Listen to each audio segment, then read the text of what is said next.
O ar da tarde em Sevilha pesava, denso como um xarope quente, sobre a Plaza de Espanha. O sol de verão andaluz cozia as pedras, arrancando brilhos ofuscantes dos azulejos que contavam histórias de províncias distantes. No meio daquele esplendor arquitetônico, sob a arcada semicircular, sentava-se Mateo Flores. Os seus dedos magros e ágeis dançavam sobre as cordas de uma guitarra velha, uma companheira de madeira escura que trazia as marcas do tempo e do amor do seu avô. Tinha 20 e poucos anos, a pele morena beijada pelo sol, os cabelos escuros e ondulados a emoldurar um rosto de traços finos e olhos expressivos, ora sonhadores, ora assombrados por uma melancolia antiga. A música que fluía dele era flamenco, mas não um flamenco polido para turistas. Era algo mais cru, mais sentido, uma torrente de notas que falava de alegria e dor, de raízes profundas e de uma vida vivida à margem. Alguns turistas paravam, atraídos pela paixão na sua postura, pelas melodias que pareciam brotar da própria terra vermelha da Andaluzia. Deixavam cair algumas moedas na caixa aberta da guitarra, oferecendo sorrisos fugazes. Outros passavam apressados, indiferentes, talvez incomodados pela presença daquele jovem cigano naquele cenário monumental. Mateo sentia cada olhar, cada moeda, cada passo apressado. Havia uma esperança frágil no seu peito. A esperança de que a sua música pudesse transcender os muros invisíveis do preconceito, de que o seu talento pudesse um dia ser verdadeiramente reconhecido. Mas sob a esperança havia também a vulnerabilidade, a consciência aguda de ser um estranho na sua própria terra. Foi então que o viu. Ricardo Vargas surgiu na praça como uma aparição de outro mundo. 50, talvez 60 anos, impecavelmente vestido num fato de linho claro que contrastava com o seu cabelo grisalho, penteado com uma precisão militar. Caminhava com a arrogância de quem se sente dono do chão que pisa, o olhar frio e calculista varrendo a praça. Os seus olhos pousaram em Mateo. Não houve curiosidade, apenas um vinco de desagrado que lhe crispou os lábios finos. Para Vargas, Mateo e a sua música eram uma dissonância naquele quadro perfeito, uma mancha na imagem imaculada da sua Sevilha, uma nódoa cigana. Com um gesto discreto, quase imperceptível, levou o telemóvel ao ouvido. Falou baixo, palavras curtas e incisivas. Mateo sentiu um arrepio percorrer-lhe a espinha, um pressentimento frio no meio do calor sufocante. Continuou a tocar, mas a melodia vacilou, a magia quebrou-se. Poucos minutos depois, 2 seguranças da praça, uniformizados e com expressões impassíveis que imitavam a do seu mandante invisível, aproximaram-se. Não houve perguntas amáveis, apenas a autoridade bruta. "É tu? Que estás a fazer aqui? Tens licença para isto?" A voz era áspera, desprovida de qualquer cortesia. Mateo parou de tocar, o coração a bater descompassado no peito. "Estou só a tocar a minha música, senhor. Não estou a incomodar ninguém." "Isso decidimos nós", retorquiu o outro segurança com um brilho de desprezo nos olhos. "Esta música alta incomoda as pessoas decentes. E não tens licença nenhuma, pois não? Anda, arruma as tuas coisas e desaparece." "Mas esta guitarra..." A voz de Mateo falhou. Era mais do que madeira e cordas. Era a herança do seu avô, a sua ligação às raízes, a sua única forma de expressão. "Por favor, tenham cuidado." O pedido foi ignorado. Um dos seguranças agarrou a guitarra bruscamente. Houve um som seco, doloroso, quando a madeira velha protestou contra a violência do gesto. Mateo tentou intervir. Um movimento instintivo de proteção ao seu bem mais precioso. Foi empurrado com força, tropeçando para trás. "Não te metas onde não és chamado, gitano." O insulto foi cuspido com veneno. "Considera-te com sorte por não te levarmos para a esquadra." "Agora, rua!" Com a guitarra confiscada, arrancada das suas mãos como se fosse um objeto sem valor, Mateo foi expulso da praça. Caminhou sob o olhar de alguns curiosos, sentindo as bochechas a arder de humilhação. Ao longe viu a silhueta de Ricardo Vargas a afastar-se, a postura direita, a cabeça erguida, a indiferença gélida de quem acabou de esmagar um inseto incômodo sem sequer sujar os sapatos. Aquele olhar distante e satisfeito cravou-se na alma de Mateo como uma faca gelada. A beleza da Plaza de Espanha tornara-se subitamente feia, opressiva, um monumento à injustiça que acabara de sofrer. O caminho de volta para Triana pareceu interminável. As ruas estreitas e familiares do seu bairro, normalmente um refúgio, pareciam agora conspirar contra ele, as paredes caiadas a refletir a sua própria palidez, o burburinho da vida cigana a soar distante e estranho aos seus ouvidos. Entrou em casa, um pequeno apartamento partilhado, e deixou-se cair numa cadeira. o corpo pesado, a mente um turbilhão de raiva, vergonha e uma dor profunda pela perda. Não era apenas a guitarra. Era a sua voz que tinha sido silenciada, a sua dignidade pisoteada, a sua identidade cultural insultada. O som da madeira a protestar, o insulto gitano, o olhar frio de Vargas, tudo ecoava na sua cabeça, uma cacofonia cruel. Foi Carmen Heredia quem o encontrou assim, horas depois, encolhido na penumbra, o olhar perdido no vazio. Carmen era sua amiga de infância, a sua confidente, uma força da natureza com olhos vivos e uma lealdade feroz. Tinha a mesma idade que ele, mas parecia carregar nos ombros a sabedoria prática de gerações. Ao ver o estado de Mateu, a sua expressão suavizou-se com preocupação, mas logo endureceu com uma raiva justa quando ele, com a voz embargada, lhe contou o que acontecera. "Malditos paios ricos!" exclamou ela, cerrando os punhos. A sua raiva era um bálsamo para a impotência de Mateu. Aquele Vargas, toda a gente sabe quem ele é. Pensa que pode comprar e mandar em tudo e todos, mas tirar-te a guitarra do avô, isso não se faz, Mateu. Isso é roubar a alma. Carmen tentou animá-lo, falou em ir à polícia, em fazer queixa, mas Mateu abanou a cabeça. Que adiantaria? Um cigano sem eira nem beira contra um homem como Ricardo Vargas. Seria a sua palavra contra a dele, e ele sabia bem de que lado a balança da justiça costumava pender. A sensação de impotência era esmagadora, um veneno que se infiltrava nas suas veias, paralisando-o. Nos dias que se seguiram, Mateu mergulhou num silêncio pesado. A música dentro dele parecia ter morrido. Mesmo que tivesse outra guitarra, sentia que os seus dedos teriam esquecido o caminho das cordas. Isolou-se, recusando a comida que Carmen lhe trazia, perdendo-se em memórias do avô a ensinar-lhe os primeiros acordes, em flashbacks humilhantes da praça, na imagem persistente do rosto arrogante de Vargas. O calor opressivo de Sevilha parecia intensificar o seu sofrimento, tornando o ar irrespirável. A falta da guitarra deixou um vazio físico e emocional, uma amputação da sua própria essência. Sentia-se nu, desarmado, reduzido a nada. Carmen não desistiu. Visitava-o todos os dias, sentava-se em silêncio ao seu lado quando ele não queria falar, partilhava a sua indignação quando ele precisava de desabafar. Foi ela quem, numa tarde particularmente sombria, enquanto Mateu remexia mecanicamente num prato de lentilhas frias, teve uma ideia. "Lembras-te da música que o teu avô tocava quando estava zangado?"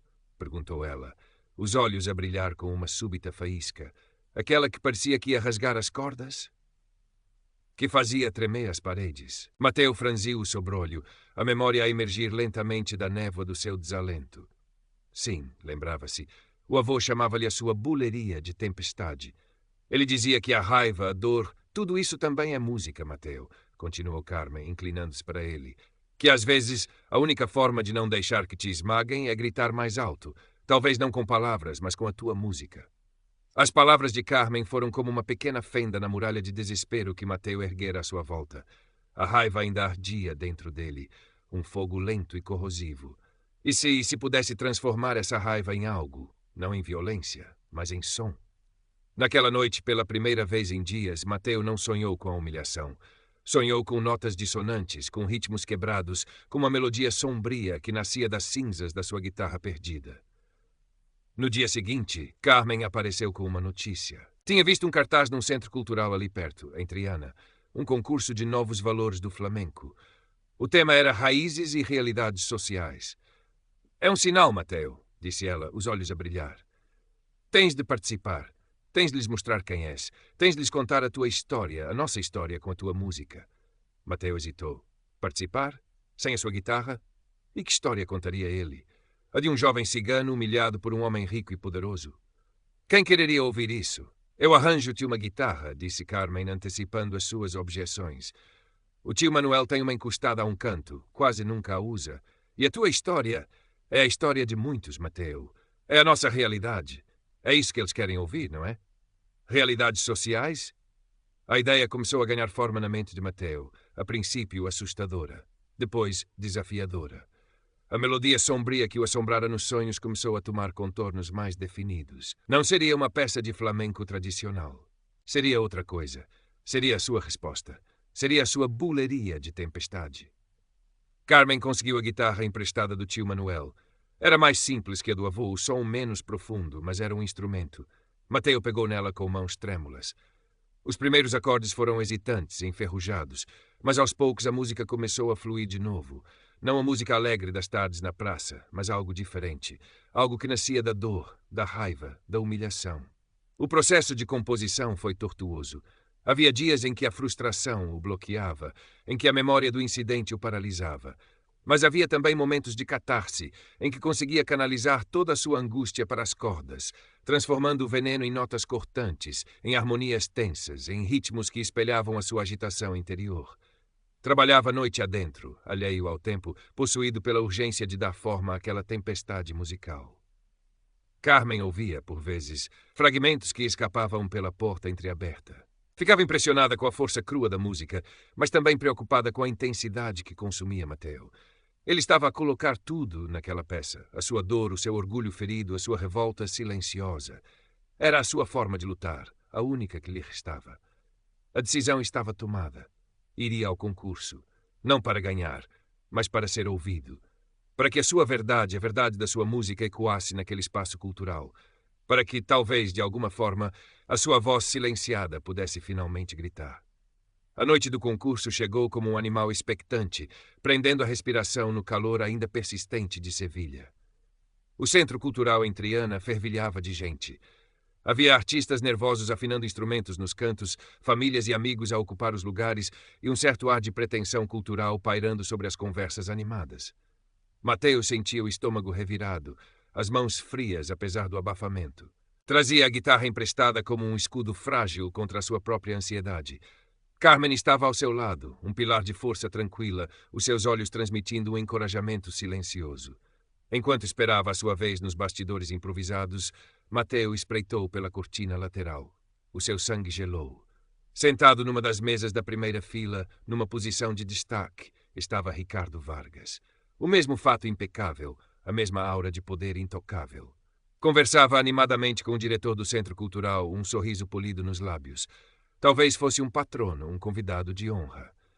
A ironia da situação era cruel, quase cômica na sua perversidade. O homem que lhe roubara a voz estava ali, pronto para assistir, talvez com a mesma indiferença com que o vira ser expulso da praça. Por um instante, o pânico ameaçou engolir Mateo. Quis fugir, desaparecer, voltar para o silêncio seguro do seu quarto. Mas então lembrou-se da humilhação, da guitarra do avô, da raiva que transformara em música. Olhou para suas mãos, para a guitarra emprestada. Não fugiria. A presença de Vargas ali não era uma maldição, era uma oportunidade. Uma oportunidade inesperada e terrível de fazer exatamente o que se propusera, contar a sua história. Que ele ouvisse, que todos ouvissem. Uma resolução fria apoderou-se dele, substituindo o medo. Mateo Flores. O seu nome foi chamado. Respirou fundo. Carmen apertou-lhe o braço. Vai, Mateo. Toca por ti, toca por nós. Subiu ao palco. As luzes eram fortes, o silêncio da audiência pesado. Sentou-se na cadeira simples, ajeitou a guitarra no colo. Os seus olhos encontraram por uma fração de segundo os de Vargas.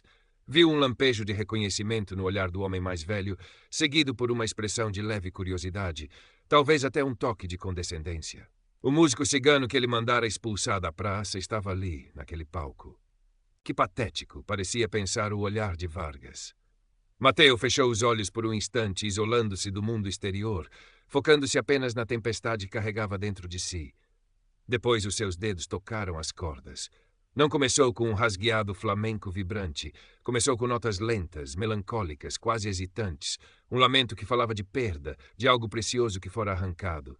A melodia serpenteava, evocando a beleza frágil de uma tarde de sol subitamente ensombrada. A audiência, que talvez esperasse um flamenco mais convencional, ficou em silêncio, intrigada. Então a música começou a mudar. O ritmo tornou-se mais urgente, as harmonias mais tensas. Acordes dissonantes rasgaram o ar como gritos sufocados. Mateo inclinava-se sobre a guitarra, o corpo a acompanhar a intensidade crescente da música. A sua mão direita atacava as cordas com uma fúria controlada. O ritmo quebrado a evocar a agressão, a violência súbita do confronto na praça. Não havia palavras, mas a narrativa era clara. A dor transformava-se em raiva, a melancolia em revolta. A sua expressão era uma máscara de concentração e emoção crua, os olhos fechados agora como se estivesse a reviver cada momento. A performance era visceral. Cada nota parecia carregada com o peso da injustiça. Havia ali a memória do sol na Plaza de Espanha, o som da voz áspera dos seguranças, a dor aguda da perda, a humilhação sentida sob o olhar frio de Vargas. Mas havia também a resiliência, o orgulho indomável da sua herança cigana, a recusa em ser silenciado. A música cresceu até um clímax febril, uma explosão de som e fúria que parecia abalar as fundações do Centro Cultural, antes de se extinguir abruptamente, deixando para trás um silêncio denso e carregado. Mateo permaneceu imóvel por um longo momento, ofegante, o suor a escorrer-lhe pela testa, os dedos a pairar sobre as cordas ainda vibrantes. O silêncio na sala era quase ensurdecedor. Ninguém se mexia. Os olhares da audiência já não eram de mera curiosidade. Havia choque, desconforto e em muitos rostos uma emoção profunda, uma compreensão que transcendia as palavras. Instintivamente, quase como um só corpo, muitos olhares viraram-se para a primeira fila, para Ricardo Vargas. A máscara polida de Vargas tinha rachado. A sua postura relaxada desaparecera, substituída por uma rigidez tensa. Estava pálido sob o bronzeado artificial.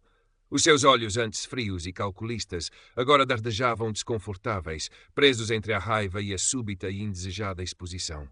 Ele fora apanhado de surpresa. Esperava talvez uma peça sentimental ou uma exibição técnica.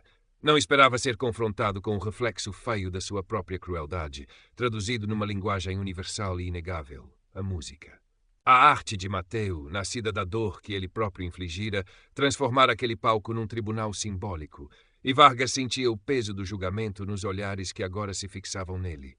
Não havia acusação direta, não havia provas legais, mas a verdade emocional da performance de Mateo era esmagadora, ressoando no silêncio tenso da sala.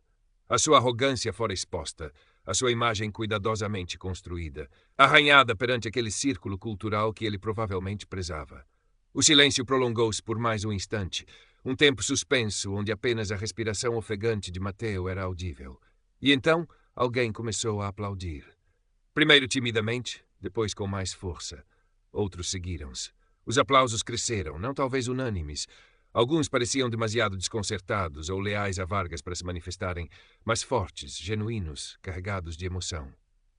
Eram aplausos para a coragem de Mateo, para a força da sua música, para a verdade que ele tivera a audácia de expressar.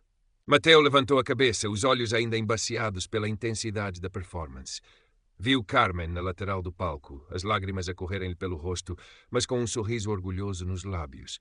Sentiu uma onda de exaustão invadi-lo, mas por baixo dela uma sensação nova e quente, validação. Tinha no ouvido. A sua voz, mesmo sem a sua guitarra amada, tinha encontrado forma de gritar. Levantou-se, fez uma vénia desajeitada e saiu do palco, as pernas a tremer. Carmen abraçou-o com força. Conseguiste, Mateo, sussurrou ela. Eles ouviram. Ele ouviu. Não ganhou o prêmio principal do concurso. Esse foi para um guitarrista tecnicamente mais polido, com uma peça mais tradicional. Mas Mateo recebeu uma menção honrosa do júri pela originalidade e força expressiva, e mais importante ainda, o prêmio do público, votado ali mesmo na hora. Várias pessoas aproximaram-se dele depois, apertando-lhe a mão, os olhos a expressar respeito e admiração. Um músico mais velho, uma figura conhecida no mundo do flamenco local, ofereceu-se para lhe dar aulas, para o ajudar a encontrar o seu caminho. Enquanto Mateo recebia os cumprimentos, viu Ricardo Vargas a levantar-se discretamente da sua mesa e a sair do centro cultural pela porta lateral, o rosto uma máscara impenetrável, evitando os olhares. Não houve confronto direto, não houve pedido de desculpas, não houve justiça formal. Mas algo mudara. Vargas fora exposto, a sua complacência abalada. A sua derrota não fora legal, mas moral, testemunhada por uma parte da comunidade que ele tentava impressionar. Para Mateo, naquele momento, isso era uma vitória. Mais tarde, enquanto caminhava com Carmen pelas ruas agora mais frescas de Triana, sob um céu estrelado, sentiu uma leveza que não conhecia há muito tempo. A dor ainda lá estava, a memória da injustiça não se apagara, mas já não era paralisante. Tinha sido transformada, integrada na sua música, na sua história. No dia seguinte, houve uma batida à sua porta. Era o músico mais velho que o abordara no centro cultural. Trazia consigo um estojo de guitarra. Dentro não estava a guitarra emprestada do tio Manuel. Estava a guitarra do seu avô.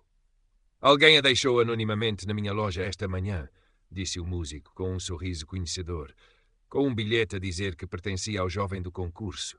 Parece que certas músicas têm o poder de mover consciências, ou pelo menos de causar embaraço suficiente. Mateo pegou na sua guitarra com reverência, os dedos a traçar as curvas familiares da madeira, o coração a transbordar. Era como recuperar uma parte de si mesmo. Sentou-se ali mesmo no degrau da porta e tocou. As notas fluíram livres, a melodia ainda tingida pela melancolia da experiência, mas agora também com uma nova camada de força, de resiliência. A vida em Sevilha continuaria a ser uma luta. O preconceito não desapareceria por magia. Ricardo Vargas continuaria a ser um homem poderoso, mas Mateo Flores já não era o mesmo. Encontrar a sua voz na tempestade, recuperar a sua dignidade através da sua arte. A sua música, nascida da dor e da resistência, era agora a sua arma e o seu escudo. A luta pela justiça, pela igualdade era contínua, uma melodia longa e complexa.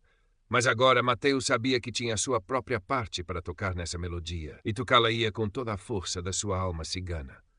A noite descia sobre Triana, mas no pequeno apartamento uma guitarra voltava a cantar, uma canção agridoce de esperança e resistência, ecoando pelas ruas estreitas. A recuperação da guitarra do avô foi mais do que a devolução de um objeto, foi um símbolo potente.